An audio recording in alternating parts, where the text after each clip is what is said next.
Welcome to Pencils with Erasers, hosted by Danny Sully Sullivan. Get ready for a wild ride as we bring you the untamed and unbelievable stories from the trading floors of America, both on and off. Buckle up for an unparalleled journey into the dynamic world of finance. Without further ado, let's dive into the extraordinary tales with Sully.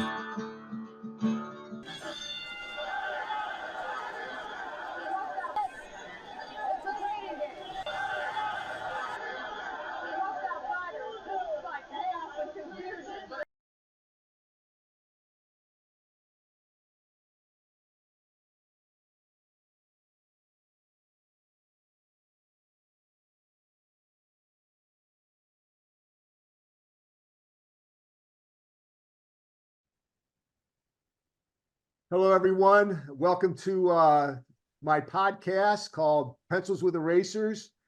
We have a special guest from the Board of Trade, Jim Dore, traded in the 10-year note options with my cohort, Robert Cavon, who is actually in the same pit.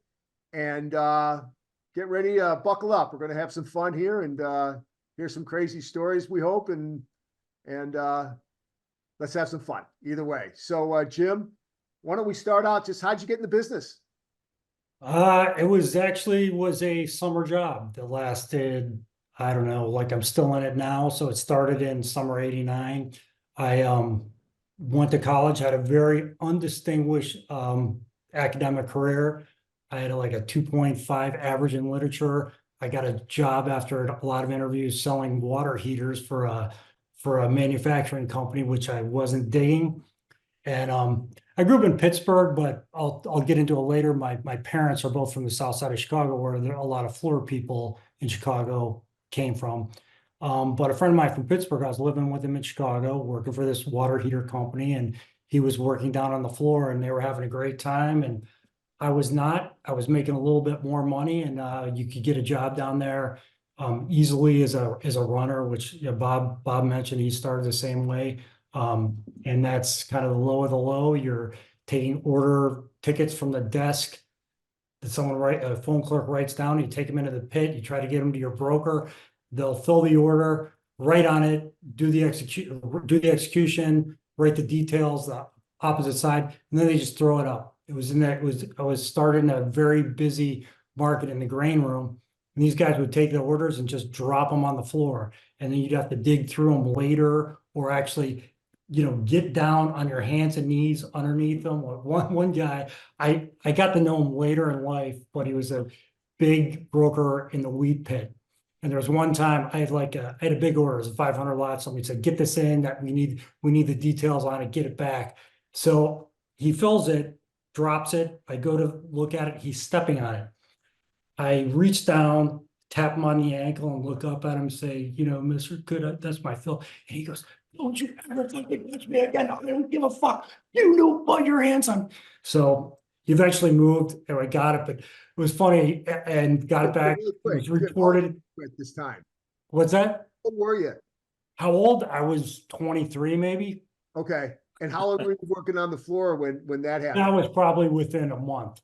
So I was just learning the ropes, and I was like, I was applying myself. It's like the people who care. It was like I worked well with this one phone clerk who liked me, who said, like, get this back, and I really wanted to do a good job. But it was funny, that broker, years later, we were in the same. We cleared the same clearing firm, and we started talking, and just over beers, I said, I should punch you in the face right now. You were a total asshole that one time. He's like, yeah, it was one of those things. I was like, I forgave you, but anyway, but that's kind of the gist of it. I ended up getting a job as a runner, and worked for as a runner for probably maybe a year, and then I ended up clerking for a proprietary option group over at the CME. Worked for the head of the group, who owned the group, was someone graduated from University of Chicago, and a lot of the option theory and the option models were developed in Chicago, came from the professors at the University of Chicago, like Myron Scholes. So how much did you make when at the clerking job? Oh, I was, well, it was great. It was the grain room, so I was making, I think, $6.50 an hour, but it only lasted 4 hours because those were the best. If you could make money trading grains, the hours were 9:30 to 1:15. Right. But as far as support, maybe they paid me from 9 to 2 or something. So on top of that, I had to, in order to support myself, I tended bar and worked in restaurants at night. That didn't, I really started to like it after I was very confused by it, and I didn't really understand the whole concept. I didn't have much financial background as far as I didn't invest in stocks. Like I said, I was a lit major. I thought I was going to be either a teacher or like a defense lawyer. I had no clue what I wanted to do, and I'm finding my way there. And the funny thing is, I was always good at math and like quick like basic math, like division subtraction. It was like, that was a skill that everyone down there had, especially like the option traders and the brokers too. You had to be able to, subtract. You have an order, do you fill part of it? How many you have Out to 5. prices? Yeah, exactly. So anyway, that was, yeah, wasn't making much money, so I had to supplement it. And it was funny. Right when I started, I mentioned that my parents were from the South Side, and a friend of my dad's that he grew up with, and they grew up there, poor Irish Catholic South Side. A friend of my father's, his work was a bean trader for like 50 years. So he told me, it's like when you get down there, you got to look this guy up. Just tell him who I am. I was really good friends with his brother. It was actually my dad actually went to Korea with his brother, and his brother didn't make it back. And my dad and this person became tight after his brother passed away. So anyways, like and I kind of resisted. I'm like, Dad, no, I don't want to talk. All right. So I finally introduced myself to this guy, best guy in the world. He said, you're Larry Dore's son. Well, let's go. After the close, you come down here. We're going to go out and have a drink. So we went over to the Excelsior Club, which was, there used to be the Series Cafe, which is well known, was mentioned in the Bear, was one of the restaurants. There was also Brokers Inn and the Excelsior. Right. Yeah. I was a 23-year-old kid, full liver was, best shape of my life. It was like, we went to the Excelsior. We drank for probably close to 3 hours. I was drinking like Bud Lights or something. He was drinking double martinis. He went 1 for 1 with me. And like, I'd be like sitting there, I'd have like a part of my beer, almost a full one. The waitress would go like, don't forget about us, bring in another one. We went out. So anyway, it was just funny. And there was that segment of the floor population, the old grain guys, they're the best. And Bob may remember, I mean, they were like, some of these guys, they get to work at 9:30, they'd be having an eye opener at 10:15 and then come back for the close or something. It was great, but they did work hard. They were intense, and during that time, but they were able to, it was a good lifestyle. I believe like with Ceres, they sold the most vodka in the city of Chicago at Ceres. For a long period of time. I don't know if it's that way anymore, but it's not. On a sadder note, I still work down near the Board of Trade, and I go there to lunch probably like a couple times a week. There's a woman in there that used to wait on me and the guys I traded with for years and years and years. She's still there. I was down there a couple weeks ago. I went, admittedly, it was a little early for lunch, might have been 11:15 or 11:30, but I was there for like 45 minutes. I was the only customer in the whole place, and it probably sits like, I mean, it's rated PG now, Yeah. So, back when I started at the MERC, there was a floor hierarchy. It was like a caste system there. Like the clerks wore the yellow jackets, and the traders wore whatever. So, like, tell us a little bit about the floor hierarchy as you knew it at the Board of Trade. Well, I would say it's kind of divided into there's certainly. There was the people that were brokers, which executed the trades for customers. They were only concerned with the execution. They had to get the markets from people like Bob and I, who were market makers. So their customer would ask where such and such instrument is, and Bob or I would give our markets, and then they would exit if their customer wanted to take one side of the pricing that we provided, they would execute it against us. So they were typically a little more, I would say as a whole, they're definitely more working class. They were a lot were from the south side of Chicago. Beverly, Mount And Greenwood. Beverly, yeah, for sure, Bridgeport. And I guess that was similar to CBOE, although I was never on that floor.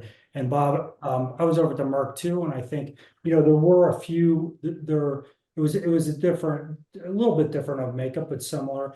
And then the locals, which we call locals, were the independent traders. They were generally, I would say the brokers, most probably not all went to college. It was like I said, it was a little more working class. A lot of them went straight from high school to the floor, worked as Bob and I did as runners, or maybe worked as a broker's assistant and tried to get to the point, put in their time to be able to be an executing broker.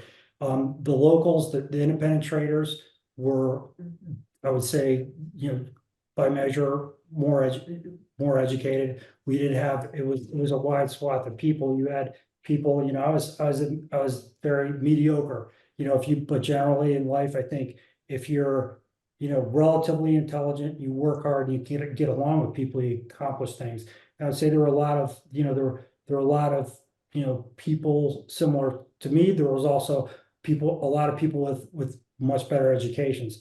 We did have some, highly educated people from University of Chicago, Harvard. There was a couple, this was an interesting group. They traded futures and options, but we had some Israeli fighter pilots, which Effie they were and Yossi.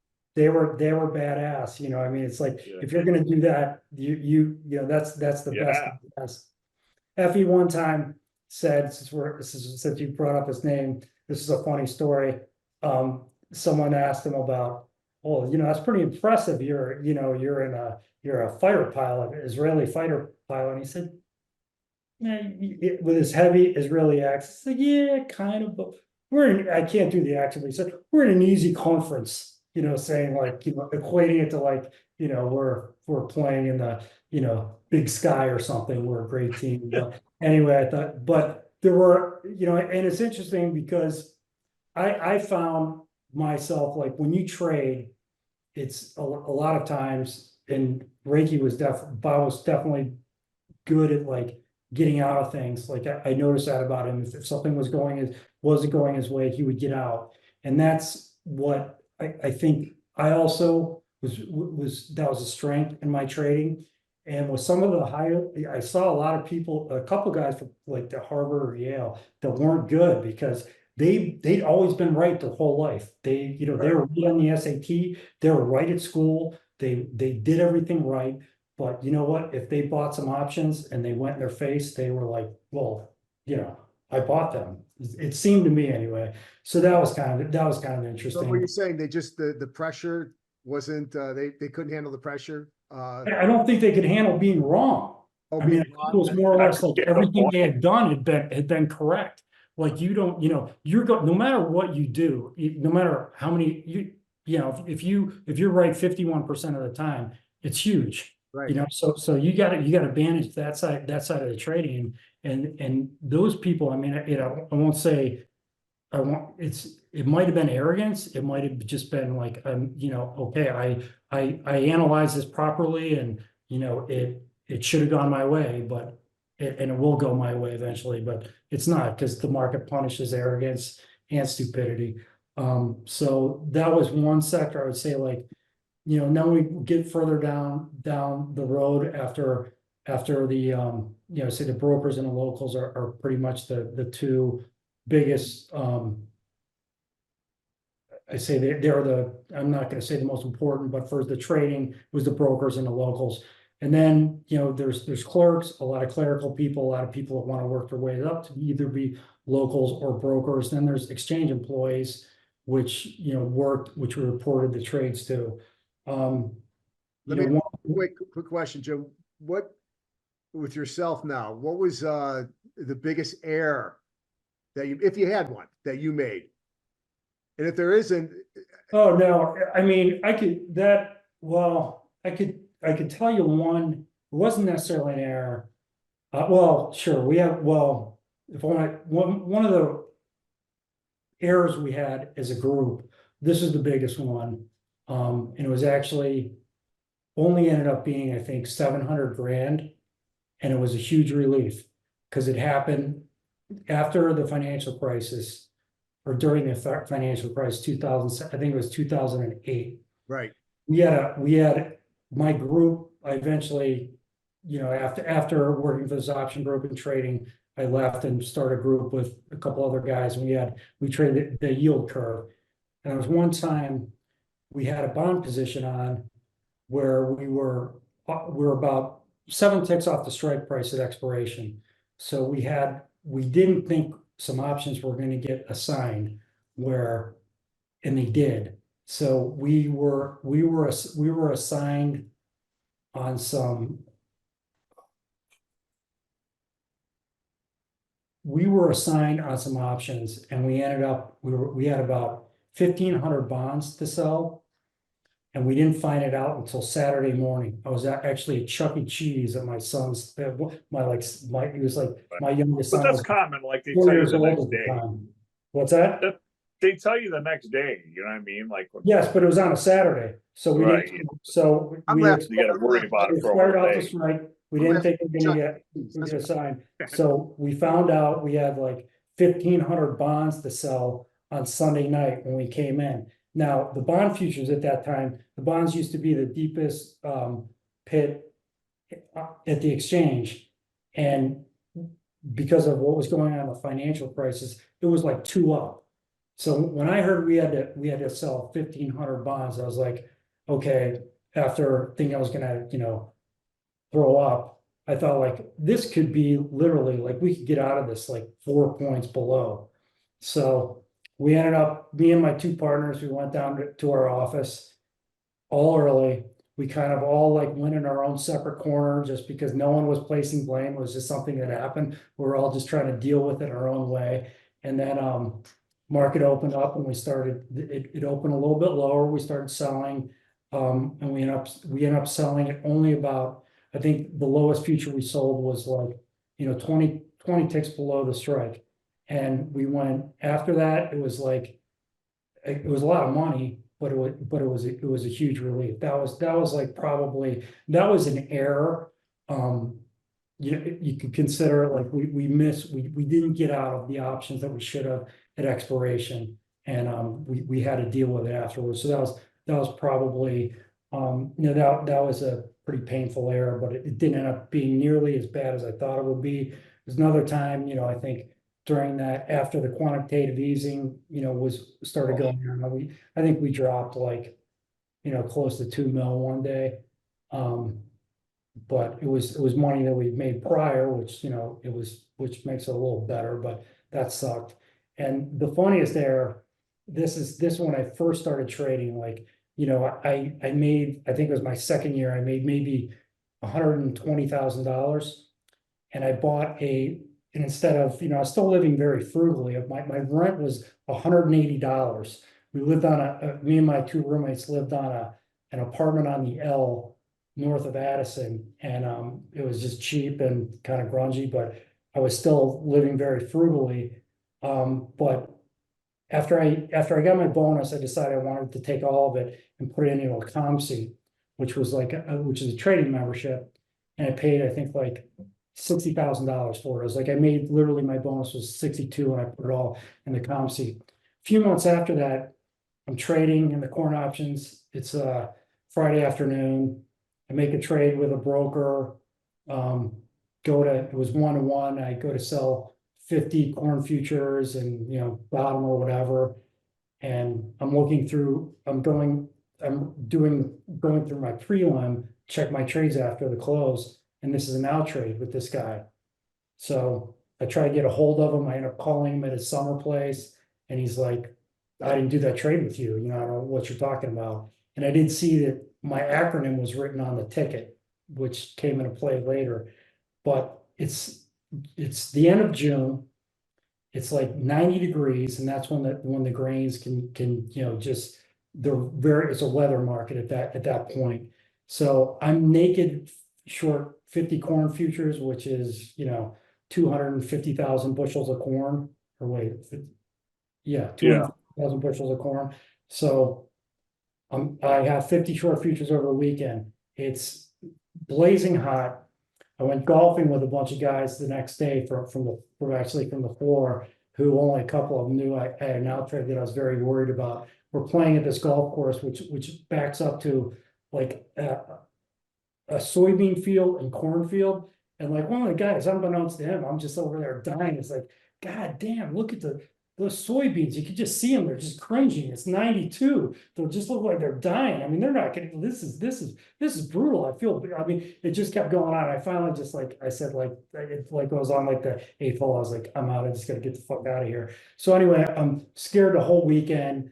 I talked to a few people, with the weather, it was expected to be like, 10 cents higher. So I'm looking at like, okay, I'm gonna lose or 10 or 20 cents. I'm probably gonna lose all that money. I'm gonna have to sell my seed out, and it's gonna, it's a disaster. I, made that money and I just pissed it away by not checking a trade or not verifying it, or it was the broker I felt was negligent, whatever, but sure he has a different opinion.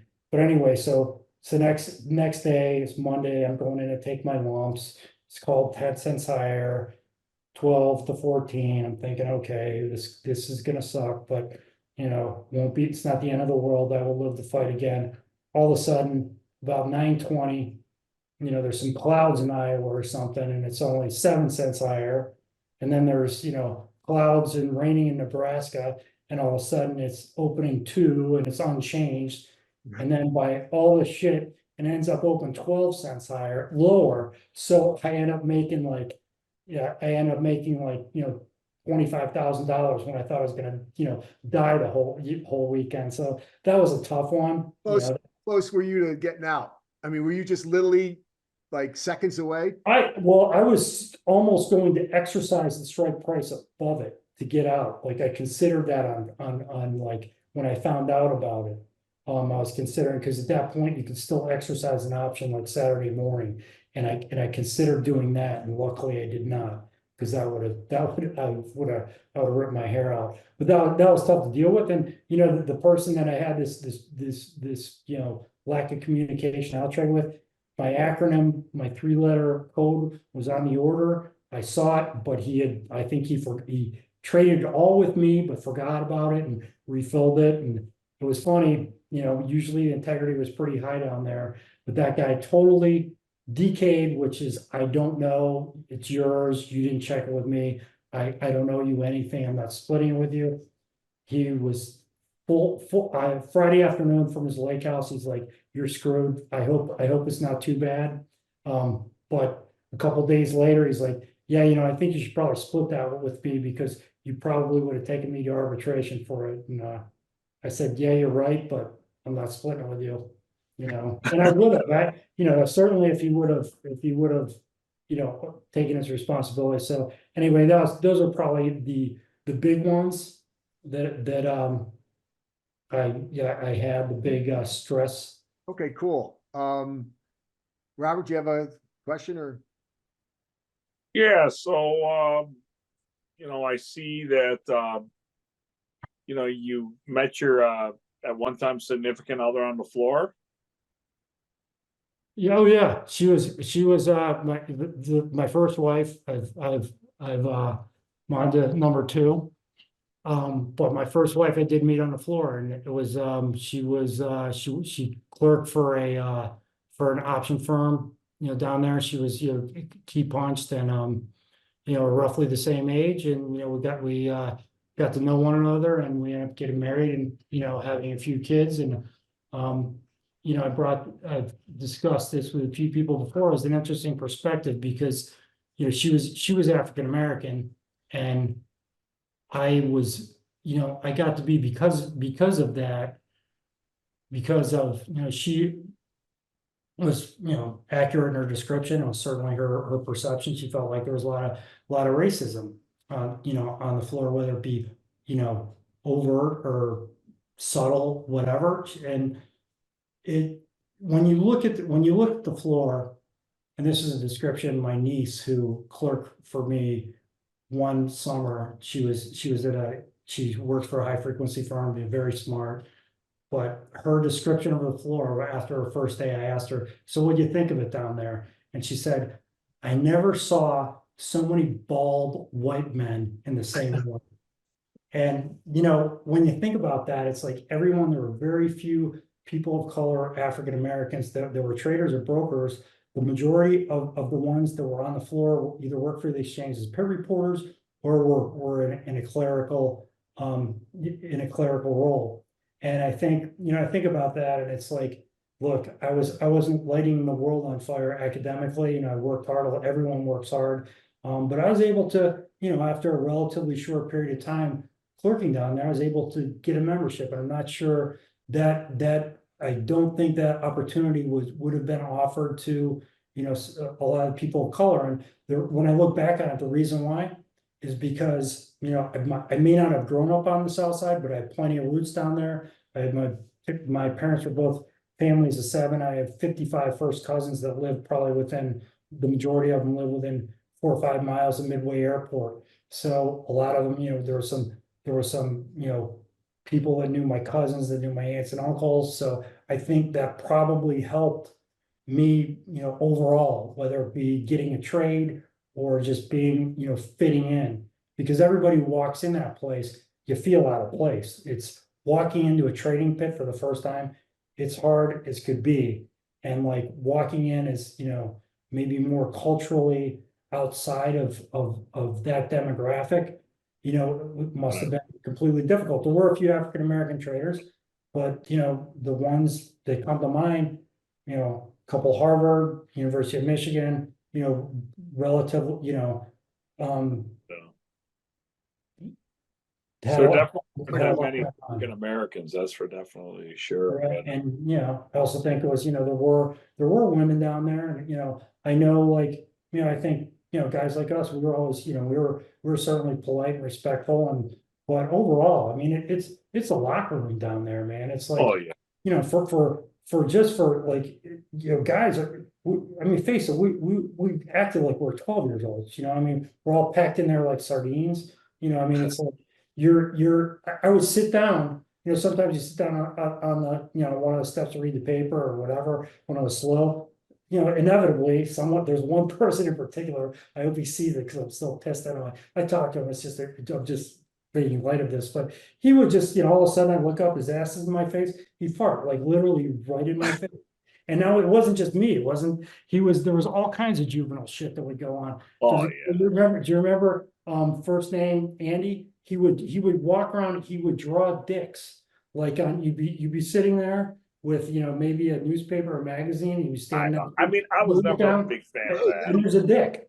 But You draw dicks and whatnot. he just draw dicks all over the place. He sends them to me. He texts them to me still occasionally. I mean, he's like, you know, I tell him, it's like, you know, I saw you as the artist that you were, but I saw him, one of the brokers put a hard-boiled egg on the rail, just, you know, just because he was working order or whatever. And I don't know how he did it quick, but he managed to put a dick on his egg, you know, on the shell of his egg. So I mean, just shit like that. So like, you know, being a woman down there would be, you know, would be impossible. And, what about some of the stupid stuff we'd make people do? Like, how many could you eat 30 Big Macs in an hour or something like that? Or how fast could you run around the floor at full speed? Yeah, you remember they were doing that? Do you remember? I don't know if you were there for the Doug Dubsky, or I shouldn't say names, but there was a big guy who was a former collegiate catcher, and he was huge. He let himself go a bit. He was probably like 3.5 spins. And then there was a younger woman that was a market maker that Bob and I knew, who had just started jogging, so she was running all the time, and they were, you know, jawing back and forth, and he's like, you know what, you might be able to run a, you know, 5 miles, but I'll kick your ass in a sprint. So they prepared for this. There was probably like, I'd say 50 to 75,000, you know, net, like people just were betting on both sides. Like, he may, people were saying like, they ran a 40-yard dash, like, oh, he might keel over after 20 yards, so she may just win by default. And a lot of people are like, well, catcher, he probably, he's got that pop, he might be, quick out. And so they raced and he dusted her and he won. It was a 40-yard dash. He said had it been 50, he probably would have pulled a hammy, but there was all those kinds of. Wait, and how much did he win? What was the line?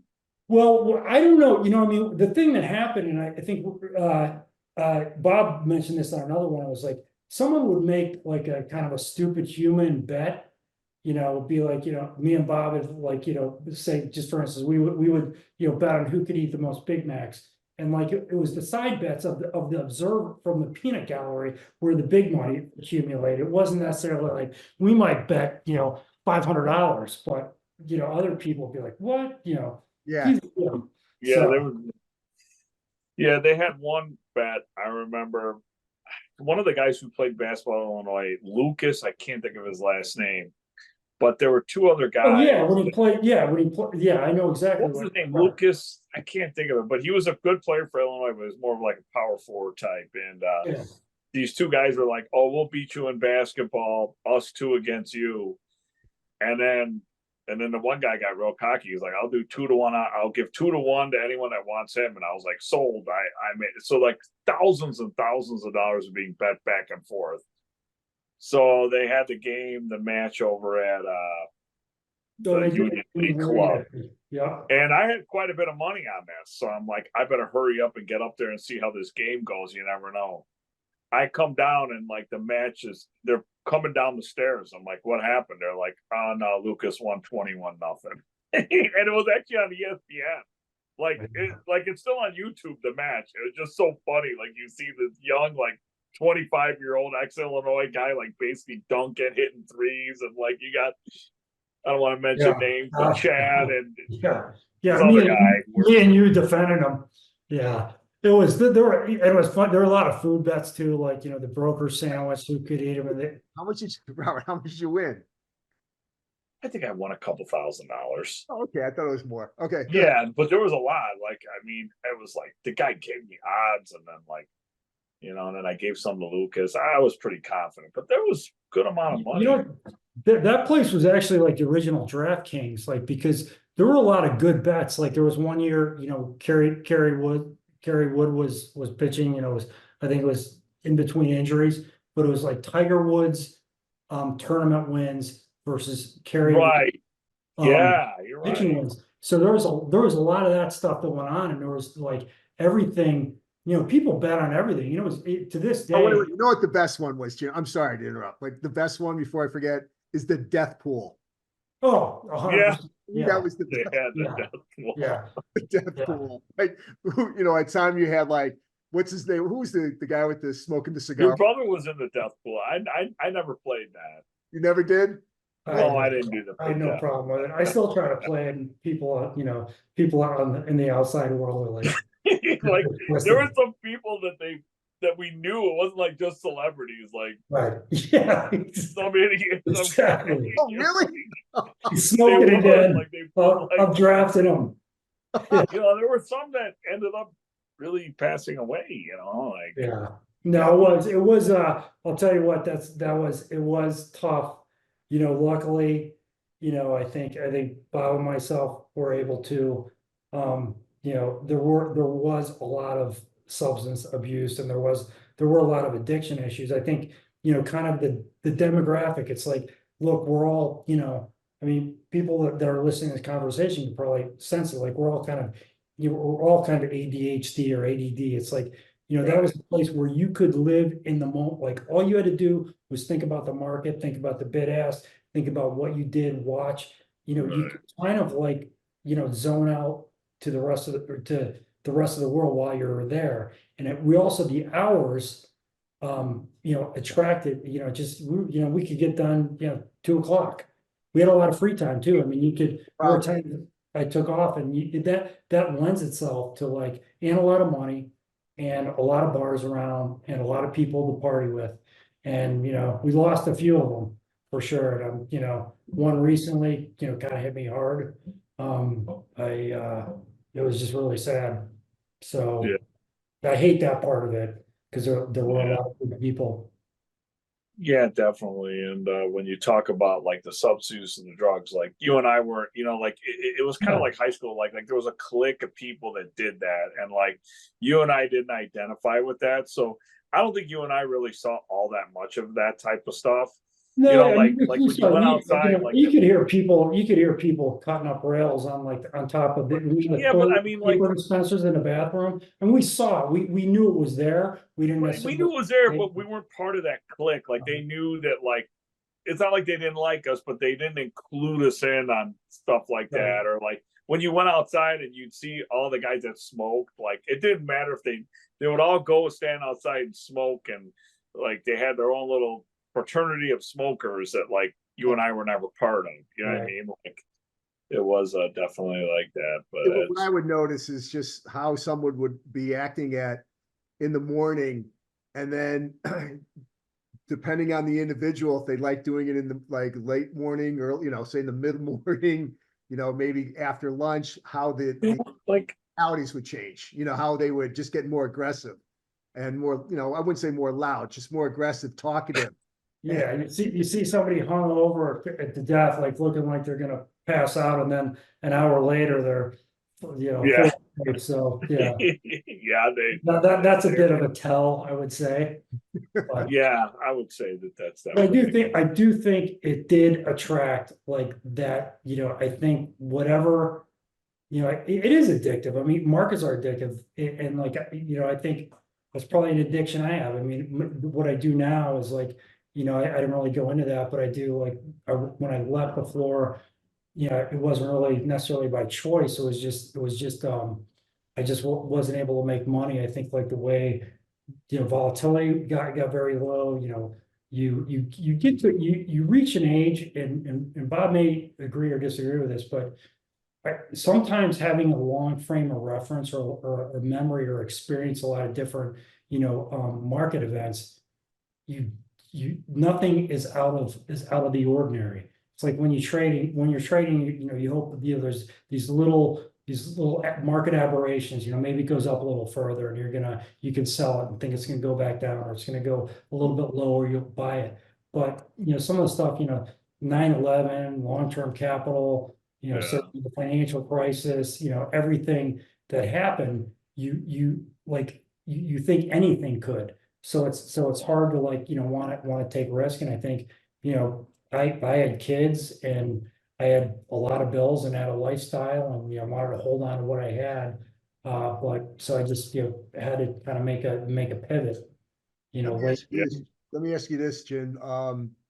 When the bell rang, and I'll ask Robert the same question. When the bell rang, did you want to go home, or did you want to just, again, was it more of a relief, or was it more like, fuck, I got my answer, and I'm sorry to cut you off, but I'm done. That's for it. sure, when, maybe later on it was not the case, but I used to bum out on Saturdays. I'd be like, God damn it. This is like, there's nothing to do. I wish I was trading. I loved it that much. I was like, it was great to be a part of it. And like every day you walk on the floor, I mean, certainly like, something shitty could happen. You could lose a lot of money, but you didn't know. I mean, that could be your day, or you could have, everything could go right. And you know what? Nothing's ordinary. Like every day something else comes up. I mean, there's time, I remember one time I luckily sold a bunch of options when I don't know if you guys remember this, but someone put pylons in the Chicago River too deep. A construction company did, and it flooded all the tunnels underneath the loop. Yeah. So they closed the exchange for like 2 days. So it was like I made money on that, but it was like that was insane. Just like all the events, and I mean, flash crashes. I love trading, especially the first, say, 14 years of my career. The last 10, it turned into a job. But even when I loved it, when that bell went off, I wanted to get the heck out of there. You know what I mean? Being around all those people, especially, and then also the 24 nature.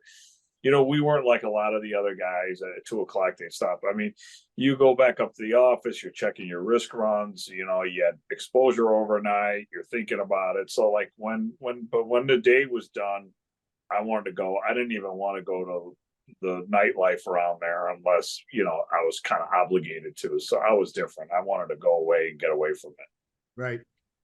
I liked it. It was kind of, you know, for me, it was somewhat, I mean, I won't say it was an escape, but maybe it was, you know, it's like, I knew when I was there, that was something I liked to do. I was at work. I could have, that was like my time that I enjoyed. And, you know, of course, you know, like spending time with my family and, you know, doing other things, but that was like, that's the majority, that's what I wanted to be doing most of the time. Yeah, I'm with you, Jim. I think it's a kind of a double-edged sword for the closing bell. It's like you're up money and you want to keep going.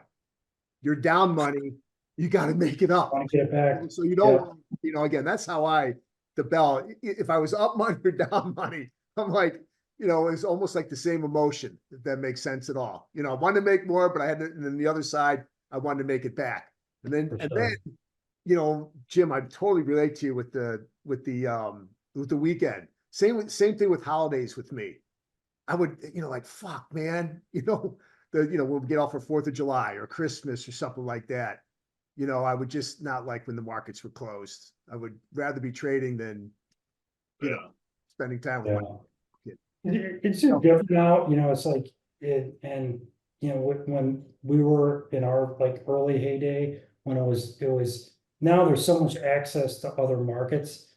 When there was like novelty in what we were doing, it's where, you know, think about it early, like say about 1999, you know, a broker by you quotes an order, you know, it's 1,000 lot. You're probably one of the 5 or 6 guys that's going to get on that order, maybe in the world. I mean, there's, you know, at that point, there wasn't much, and there were headsets in the pit. Everything was arbitrage. Right. You didn't know, you know, and the thing was, you didn't know what was going on in the rest of the world and other markets. You had no information. You were with the information at hand. You made that market. You were going to get on that order. Now, you know, there's so much transparency in the electronic markets, like these higher frequency firms. They can make a trade in a 10-year note option. They can lay it off immediately in a bunch of different instruments. So there was much more personal risk in making those trades at that time. Yeah. You just didn't know. In fact, I remember, I think, you know, me and one of my partners, we might have been 2 of the guys. We actually were trading in 2 different pits. We're trading options versus we're trading interest rate options. We were trading year 30, 10-year and 30-year. And this time I think it was just he and I. He was trading, you know, far away from me in the 5-year pit. I was in the back month 30-year options. We went out and got walkie-talkies with earpieces. I remember that. It was not, you know, people like, you know, who are you talking to? You with the, you know, FBI or whatever. It's like, no, I'm just talking to my partner. But that was not allowed by the exchange at the time. Yeah. And then eventually they started Wi-Fi and everyone had a Well, you couldn't even have a cell phone at one point. They're like, no cell phones, nothing, no communication. Yeah. I do remember that. It was totally different. And you know, yeah, I think now though, when you talk about more transparency, I think the stuff that we traded is now actually less transparent, because with the electronic market, they do a call around market now. Yeah. And then, you know, the people know about it and they're the ones getting allocation, and then whatever they splinter on the screen, if you don't really spoof your market really, which spoofing's illegal, but if you say, I only want 100, but I got to put more so I get a better risk allocation, you know, that's the way you're going to get it, you know. And it's just, I found it that there's in some ways there's more transparency, but in a lot of ways there isn't. Yeah, I agree. I definitely agree with you. Like in our market and some of like the more institutional, like, you know, markets, it's more banks. But I was speaking of like kind of broader, like now if you want to lay off, you know, we were talking earlier about like, you know, SPX and SPY and VIX. There's like, you know, you can bounce back and forth and you can mitigate your risk, whereas we couldn't back then because it was you know, it was literally, you had to have someone, you know, in another pit and figure out a correlation or something, or you had to just get it out of it yourself. So Jimmy, what are you up to now? Like, you're not trading on the floor. What are you doing now? Okay, so, well, I started, you know, as I couldn't, was finding it difficult to make money and had a lot of expenses and just kind of maybe it ran its course, knew I had to do something and was literally qualified to do absolutely nothing. I mean, you were living a pretty good life and doing a very specific job that no one else did. And yes, we had, you know, we knew about finance, but we weren't, you know, we didn't have, no one had certifications other than, you know, our badge or whatever. So the one thing I thought I could do is get into compliance and like market surveillance. And, you know, I took a few classes I took a online program at Kent Law School and I ended up managing to get a certification, a FINRA license, and I got into market surveillance, which was, you know, I felt like I kind of fell into that. I don't know why, not sure how that worked out really, but it was good because it was a lot of it when you're doing market surveillance, you're looking for, you know, people manipulating the market, whether you work for an exchange or some type of broker dealer or FCM, everyone has to make sure their participants or their traders aren't doing anything illegal. So I was able to do pretty well pretty early because of the pattern recognition. I've been staring at bid-ask spreads and, you know, I mean, realistically, we saw it and you know, open outcry trading, you know, there was an element of, you know, you were sometimes you did bid higher than you actually wanted because you know someone might bid with you or bid even higher and you could sell it. I mean, it was different then. And so I was able to recognize if someone was trying to move the market and I did pretty well with it. So I've had a lot of opportunities. I've been able to build on that. It's not the same. I mean, it's different. I'm really happy that I was able to go through, you know, two phases of my life. Getting a membership and being able to trade was like something that I worked really, like I really wanted and I really worked hard for. And this like new iteration, I had to work hard and I had to kind of eat a lot of shit when I went in there. I was like, first job, the salary was like, you know, I applied for like a junior analyst position just to get a job because, you know, traders were, Bob was still trading, but there were a lot of people that were trying to get any job that came up at a broker dealer, and some of them would get hired, and they were, you know, entitled, like they, you know, didn't want to work. They thought, you know, I'm not going to work for that amount. I'm only making, you know, 80 grand a year. I'm not sweating it. And they were kind of, they got to be, you know, kind of lazy as we all got to be. But, you know, I kind of realized like I had to make something happen. So I, you know, took a job where I was making, you know, 5% of like what I made on a big year. And we got lunch paid for us, but it was, you know, $13.20 was the allotment. And it was only because they didn't want you to leave your desk. They would have to have it delivered there because someone realized me and everyone in there is going to add a certain amount of value and they're going to maximize that value, and letting me or whoever go out to lunch was going to take that away. So, you know, lesson learned. It was like, I didn't know how to do shit. I didn't know anything about Excel. I tried to learn on my own. I didn't, you know, first time somebody sent me an invite to a conference call with a phone number. I was like, you know, pick up my cell phone. I was like, you know, where do I dial? I didn't get the concept, and I was working with people a lot younger than me. It was good. It was good to like have to go through that. No one was, you know, they were great people. I got to know a lot of them. I was treated, you know, even though you come with a lot of experience, it wasn't necessarily applicable to what, you know, what a job that a broker dealer is. You know, you have to respect people that are much younger and, you know, less experienced. You have to work with them and collaborate. You know, have to go in and big time. So, you know, I was able to, you know, kind of build on that over time, and it's been interesting. Robert, And- you having flashbacks while he's talking like that? I sure. Definitely, like when he was talking about the guy that didn't want to You know, like I always felt like I really respect him. He's a smart guy, and he was able to kind of work his way up through that area. Now, Whereas, Respect you too, Bob. You did the same thing. I mean, we've had this conversation. You and I were able to did what a lot of guys struggle with after. I think we all Right. struggled after the floor was, but you have to do something. And it's like, looking back. it was, I went a totally different route, so, but yeah, I mean, from staying in the business, yeah, that's really cool, like what you did. And it's not easy, I mean, that's definitely one of the downsides of being a floor trader, because you have a successful career and then you turn around and it's like, oh, it's not really transferable to anything. You got to completely reinvent yourself, to keep going. But Yeah. it's I remember times like, I mean, or interrupt you, but like, it'll be boring on the floor. I'm like, don't have much to do. And it's like, you know what? I'm gonna go get a massage. It's 11 o'clock on a Tuesday. Call up, minute massage. Yeah, could I get a shiatsu massage? Sure, come on over and then show up for the clothes. I mean, it's like, who does that? But you get used to that, and then all of a sudden, wait. It's life changes, but I'm glad.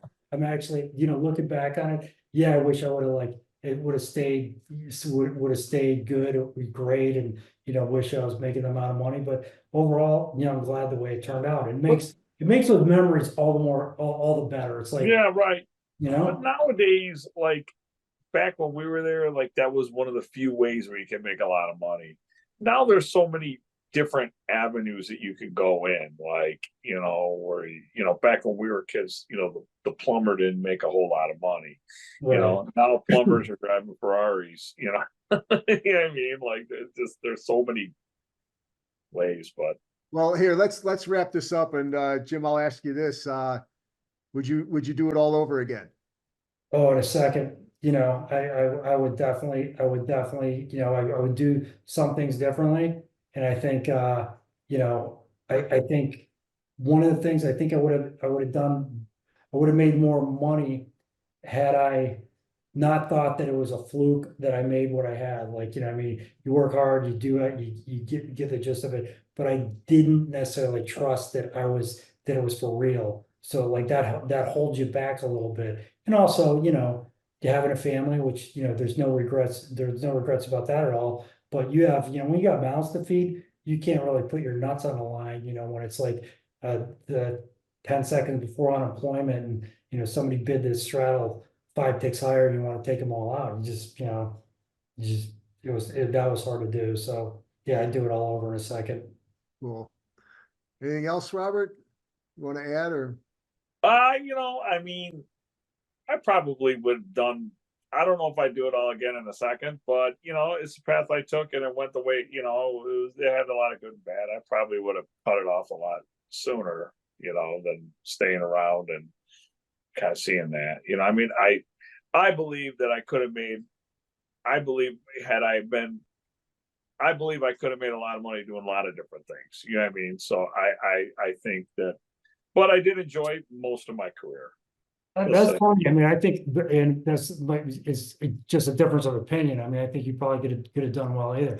Myself, then and now, I don't think there's anything else I could have done where I would have made the money that I did. I mean, it wasn't like I made, gobs, but there were some good years there for a long time. It's not like, obviously still working, so.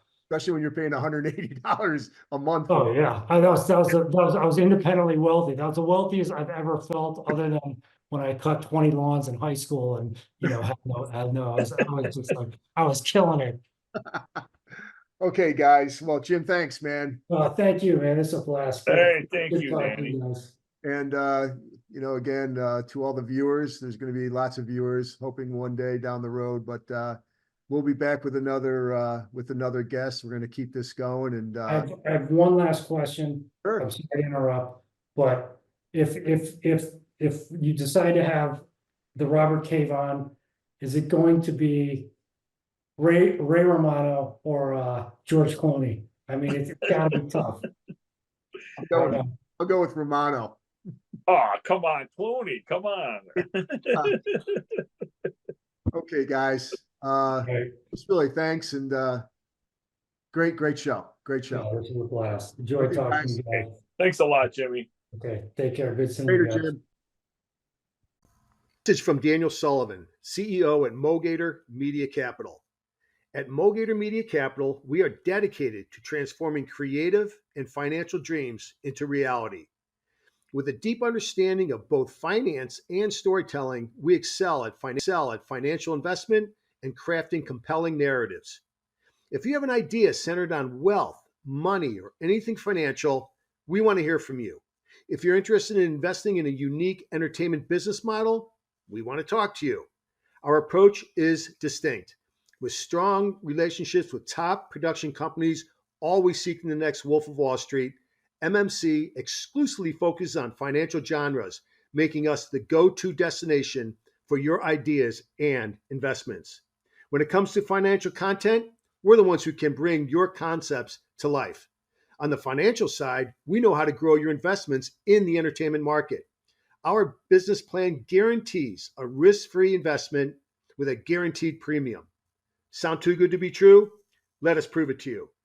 Visit our website at www.mogatormediacapital.com, and in the upper right-hand corner, select either content or investment and fill out the short form that fits your narrative.